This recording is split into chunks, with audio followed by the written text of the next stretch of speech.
Thank you all for joining us today. We are now up to, I'm gonna move my head up to round 5 of our ECP updates. And I'm gonna kick us off with some positive notes here. So we have some items that have been resolved that we have noted as some IT tech errors previously. And so these items here are showing to be from our end to be fixed. So we'd love to again hear feedback from you guys if we're not seeing something correctly in this area. So specifically to the eligibility certificate, there are 3 things that have been fixed, especially when it comes to producing the PDF after the certificate has been approved. And the first part was the term end date should now be showing. The terms of attendance column was blank in previous iterations of the PDF. So the total terms of attendance should now be showing and correct for each student athlete. And then column K, the 4872 Gen Ed requirement was at one point showing yes for all, but now that it has been changed to yes or no, depending on the student's requirement. So that has been updated. Other pieces outside of the PDF piece, the students showing as eligible in the section of the roster when they did not have an EC decision, that should be fixed. And then students that are showing as eligible when they did not meet the 24-36-hour rule, that has been fixed as well. So I think this right here shows that the train is moving down the tracks. I have one message saying that they can't hear me. Is anybody else can't hear me? Are you okay? Can I get a thumbs up or let me know if you can't hear me? Okay, I got a thumbs up. Okay, so hopefully I can speak a little bit louder if it's a speaker issue. Okay, so again, I think the train is rolling down the tracks. Things are going in the right direction. We are working very diligently to fix these issues as they arise, and we will continue to address some of the others that I will touch on here in a second. But for the most part, we're feeling pretty good about these items that have been fixed so far, which means it opens up the ability for us to address the next round of issues that we're seeing. This is another piece that was resolved a couple of weeks ago now, and that is just the roster view, especially with our large rosters like football, was not showing more than a handful of students at a time. So the roster view has been increased as well. Okay, now we're getting into the areas where a few things that we have recently identified as a recent IT errors that we want to touch on. And a couple of these things were addressed during our last email that was sent out on Friday. So some of these things are coming from that email. So these things arose probably last Thursday, Friday, things that as people were submitting their certificates, we were identifying. So the first thing is approving a previously rejected certificate. So certificate that has gone through and maybe one or more of the 4 signers decided to reject the certificate. We saw that then going back in and submitting a certificate the second time around, it was causing some of the approvals to either be stuck on approved or pending, and it was preventing the certificate from moving forward. So the best thing to do, of course, in that instance is to contact us immediately and let us know if we need to try to push the certificate on the back end from legislative side, or if we need to just mark the certificate as submitted appropriately. All of that we can discuss on a one-on-one basis. Of course, the best way to mitigate this issue of submitting a certificate, rejecting, and then approving later and the issues and barriers that come up from that is, of course, just to double check the certificate before you're sending it to the signers. Do the best you can. I know quite a few of you do this practice already, so I'm just preaching to the choir here, but ensure that the data that you're submitting is correct in all forms and fashion. The Excel spreadsheets that you can export prior to the signers signing, the four signers signing, the export is shown to have all the correct data. So we'll get into a point here in a second where the Excel sheet might be more useful to double check the data anyway. And also don't forget to press finish when approving a certificate, because when you are approving something, you're approving it, then saving, and then click finish to actually get your approval to register. Again, I don't like my head here. I'm gonna have to figure this out. But in the event that someone has approved a certificate, but it's maybe not showing that you approved it, it might show just like a blank time or something along those lines. This also is actually a quick fix that we can do. So please contact Legislative Services and we can prompt the system to have you sign the certificate again. So a little bit of a different thing here with these two, the top section and the bottom section. But it's just anytime you have issues with approving a certificate, please let us know immediately. And either we can try to troubleshoot it for you or get it to the higher powers of our IT team. Other issues that we have identified from the certificate and the PDF output. The decision date, unfortunately for the decision date, is showing all, the thing right now is really showing all students have a UC decision date of fall of 2024 on the PDF. We've identified that as an issue. And the total accumulated credit column is essentially showing the total accumulated credit for the past 2 terms for semester schools, especially we've seen this. So essentially it's just adding up the hours for the 24-36 hour rule. It's not showing the total accumulation. The good news is though, the Excel export is showing the correct accumulated credit. So if you need to validate, or if your eligibility chair has a question about validating the total accumulated credit, you can utilize the Excel spreadsheet and show the hours there. So again, we're also hoping that that might be a quick fix for our programmers, knowing that the data is there and it's correct from a student screen to the Excel export. So it's just a matter of getting this to communicate appropriately to the PDF export after all 4 signers have signed.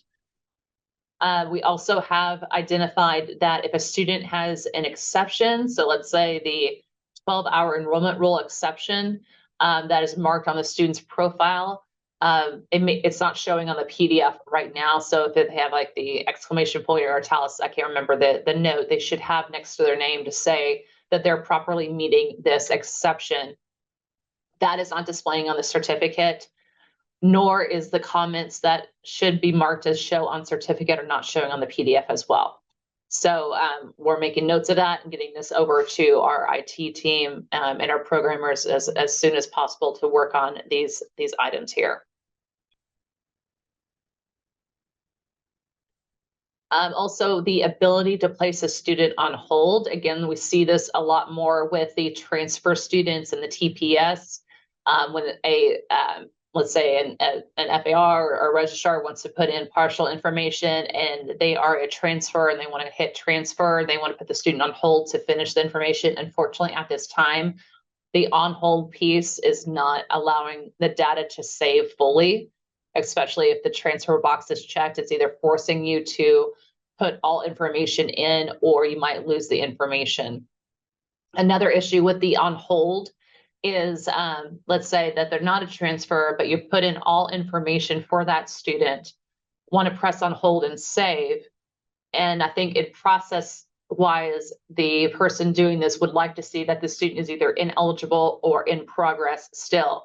The system is set to read all the data as seen on the screen. So if all the data shows that the student is eligible otherwise, and maybe you put the student on hold because you want to validate the student is actually in 12 hours versus 15 hours, et cetera, the system is going to mark them as eligible, even though you put them on hold because all the other data there is showing to be eligible, if that makes sense.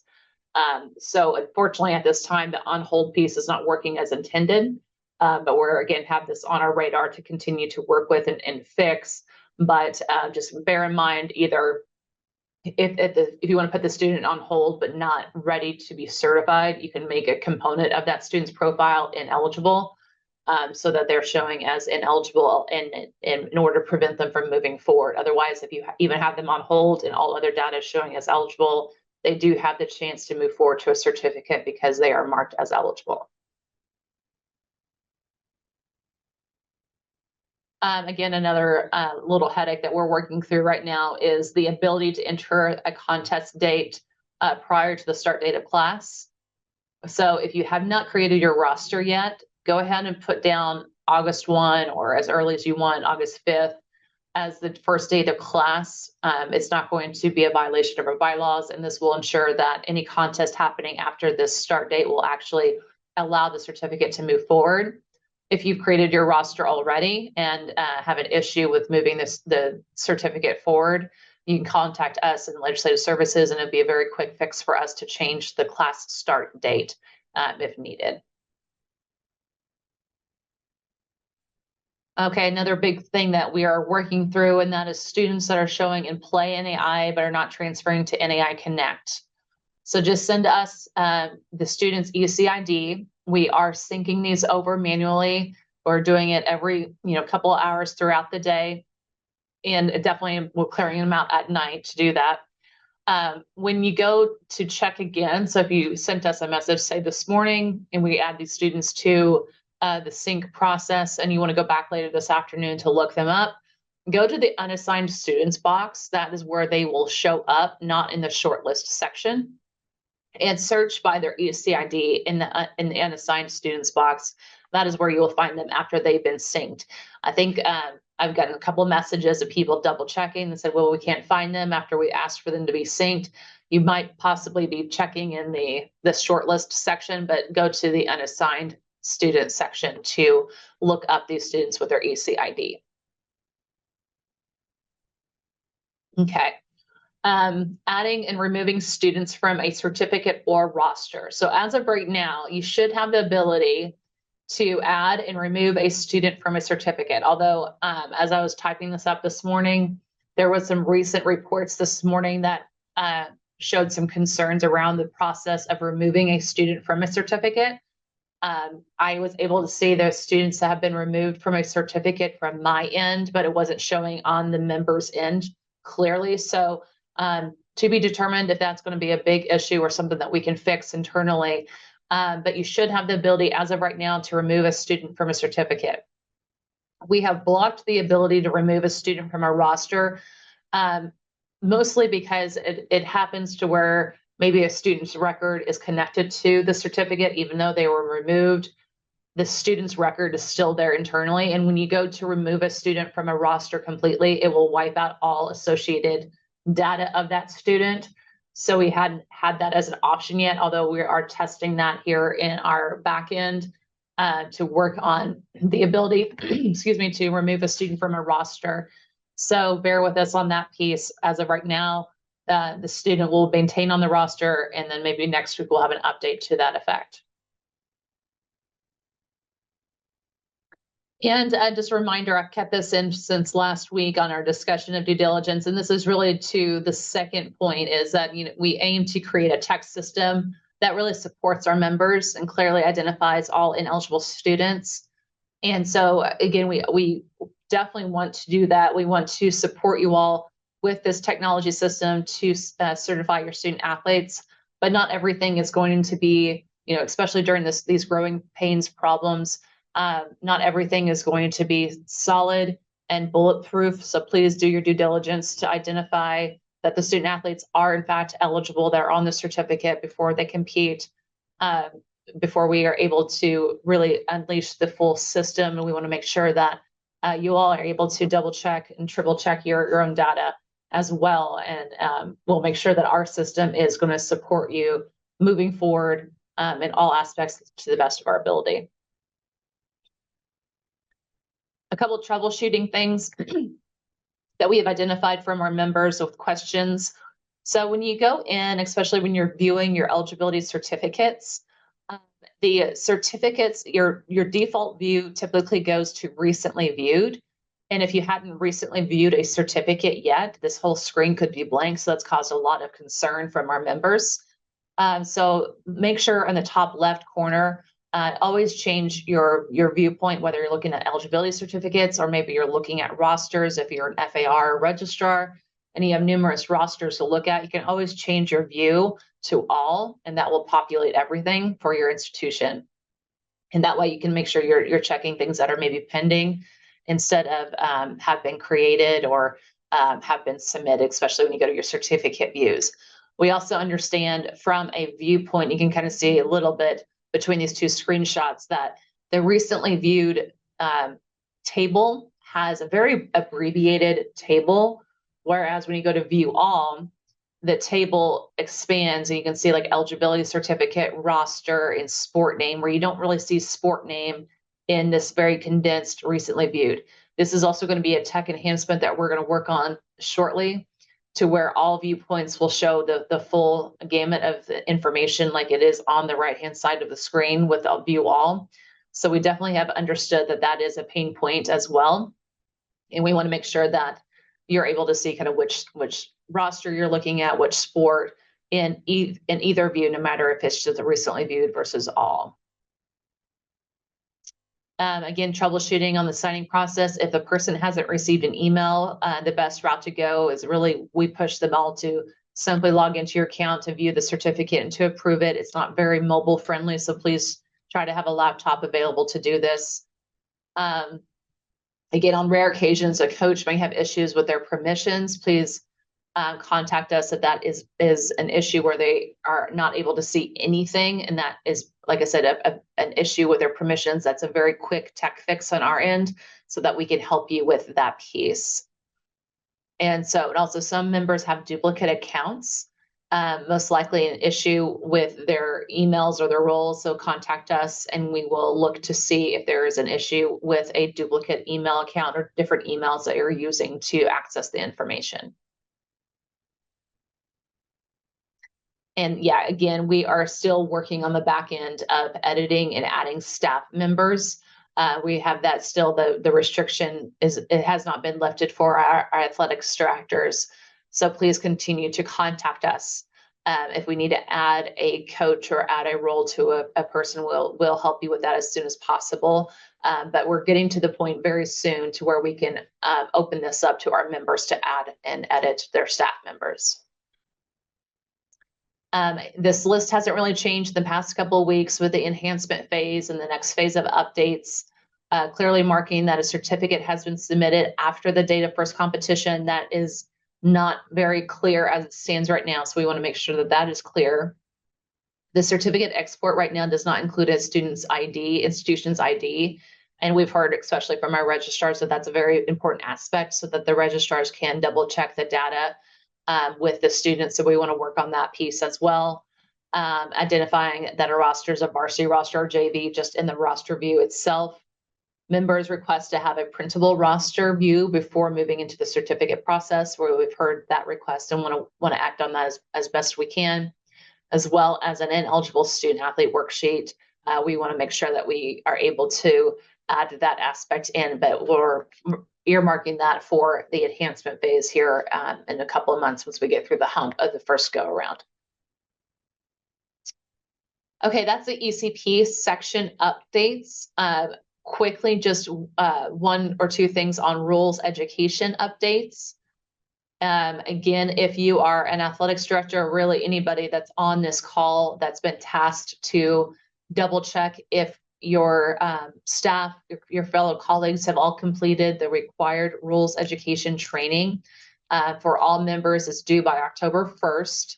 You can do this by going in here. If you go to the left-hand side and see reports, and then it's really the only report that is there. It's going to be accounts with contact and learning plan. You can click on that and it will show the full view of your staff members and whether they've completed the learning course or not. So this will be filled in with a lot more members that have completed courses and their percentages. So anybody really on staff at an NAIA institution has access to these reports and click on that to double check their work as well.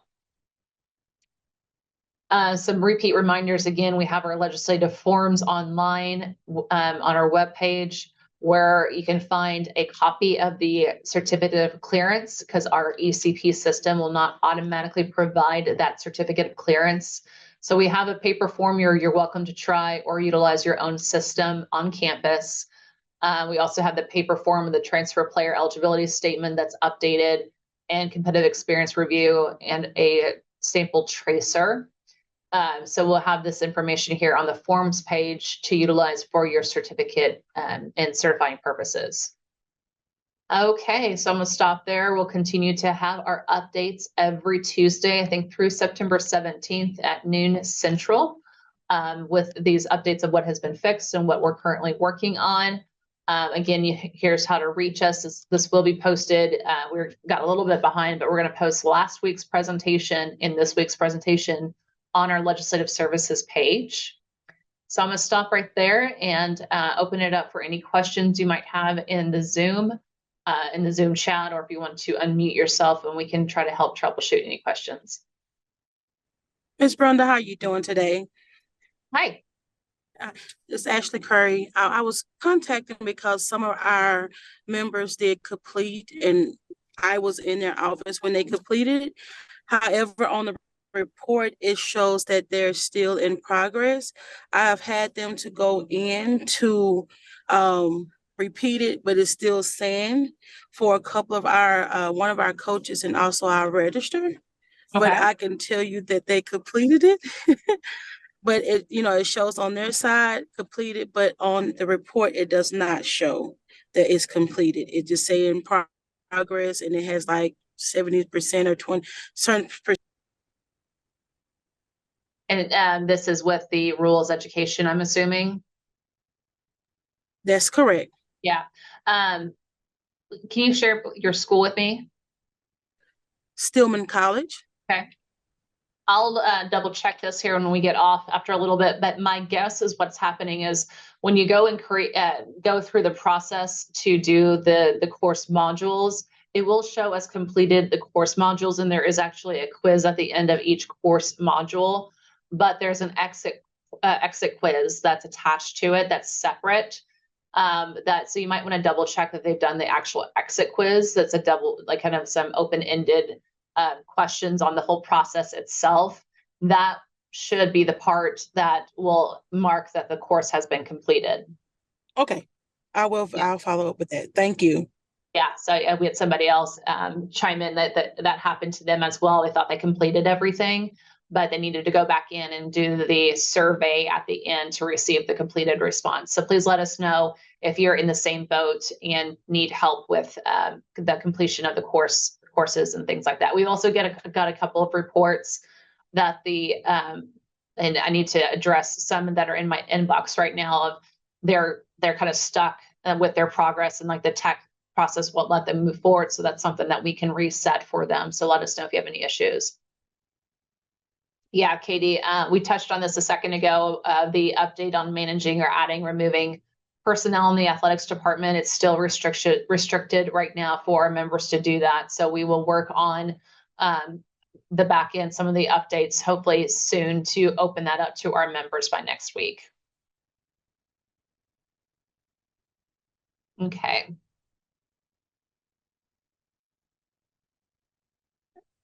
Renee, can you remind us what school you're with in the chat?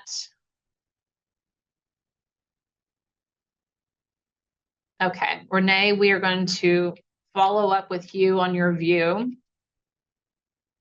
Make sure that we are able to, let's see here.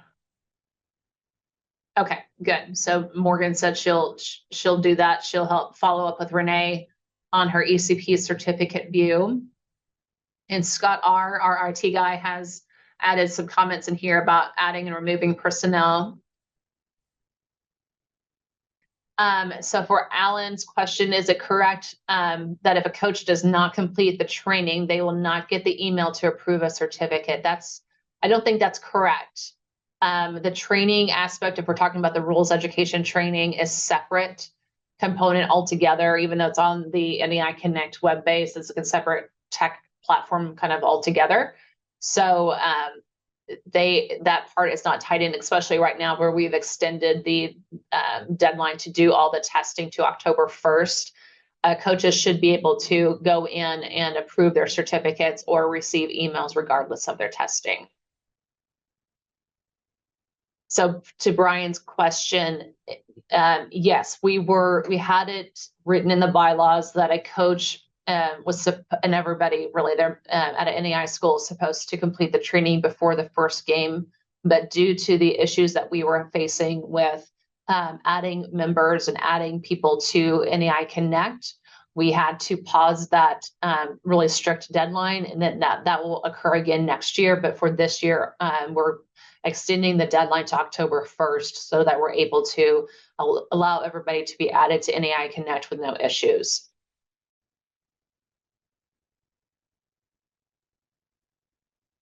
Brenda, how many trainings are all coaches supposed to actually complete? Because some say they only have one pop-up, some say they have 5, some say they have 7. And I know we've talked about blue and red, but I can see who's done it, but some only say I've completed all of them, but I've only got one. So how do we know what they're supposed to have completed?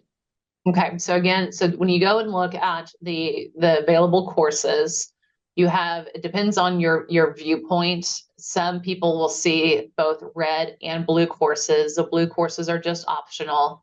If you see only red courses, every returning staff member, if you're coming back from your NAI institution from last year to this year, regardless of your role of athletics director, coach, volunteer, etc., you only need to do the returning members training. So that's one module. It's about 20 minutes. If you are a new staff member, then you would do the new staff member one according to your role profile.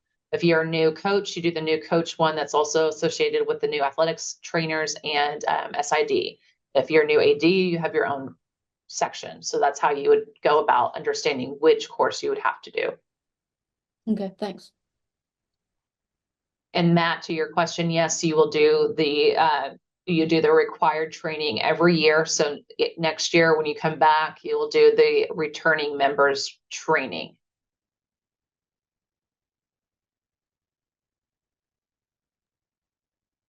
For the person from I think Arkansas. I'm one of those individuals that has 2 different accounts. I'm having a really hard time getting into the eligibility chair login.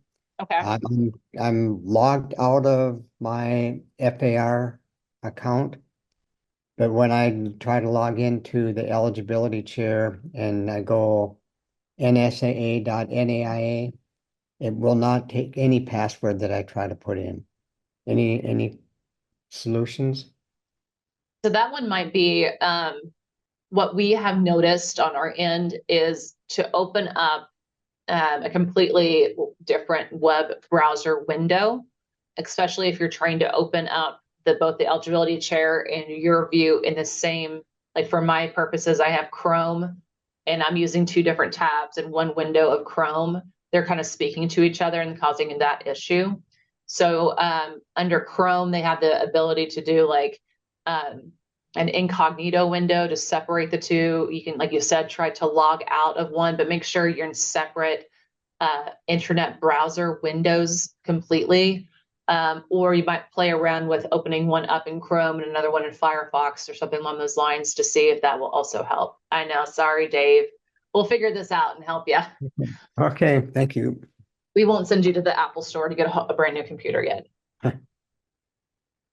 Hey, Brenda, I had a quick question. Yep. And I heard part of it, I think. So I'm looking at the reports and seeing what coaches have taken the test. And I know a lot of the coaches have taken it because I have their printed certificate, but I think they did it with the old website and not the Connect website. Did you say there's some way that you can show that they completed it? Yeah, so this is brand new. So anything that they've done previously, and especially when you indicated a certificate, that makes me think of the character-driven coaching training. So Correct. that is something that's completely different from this. Every person now has a course that they have to complete on NAIAConnect. That goes back to a couple of slides previously of where to go through to check that report. So this is going to be, again, the returning members courses, or if you're new, you would do the new person courses, but completely different from that others. Okay, got you. Thank you. And to Matt's question, every year, the athletics director or anybody on your staff can check their reports to check who has completed the training each year. Yeah, and we still, thank you, Morgan, for adding that. We still have a lot of good FAQ slides on how to access the required trainings. It's on the same page that we have our other Q&A web ECP updates. It's on that same page towards the bottom that talks about the required rules education training and how to go about, who needs to take it, and where to navigate. And so Dylan's question, as of right now, we're going to hold off on removing people from the staff page until we get the bug fixed to be able to fully add people to your staff page.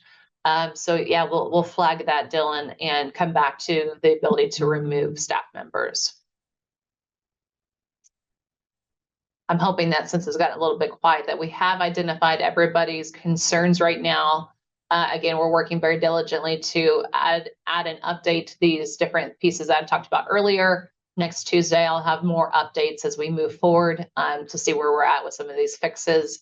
Continue to have any questions, please give us a call and email us. Email might be a little bit easier because we're able to troubleshoot different things in email rather quickly. And so we're happy to be here and answering these questions as quickly as possible.